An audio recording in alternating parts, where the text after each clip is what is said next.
See, I can't help but think that the constant attempts by people to trivialize the nature of their own consciousness has a dark side. I'm a psychoanalyst, and so I always think that way. It's like, well, first of all, if you as a being don't matter, then you don't have to do anything. It's a great justification for total lack of responsibility. And that really twigs something for me, because, you know, people who are bent, let's say, or vengeful or angry are always looking for a reason why they don't have to be responsible for anything. Plus it's a lot easier. And so the notion that consciousness is trivial immediately allows you to wander down that path.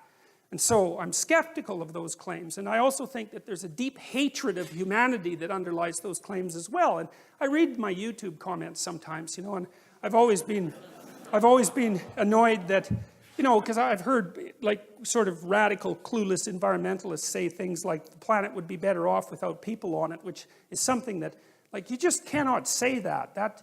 If you say that and listen to yourself, you should, like, go to a monastery for like 3 years and never say a word and have a shower every 10 minutes until you've learned your lesson properly. You know, you can't utter a more genocidal phrase than that, you know. And of course you always do it in a display of your care for the world. It's like, well, if we just didn't have any people, it's like, well, we'll just line them all up and shoot them with machine guns. No, it's really sickening. It's appalling.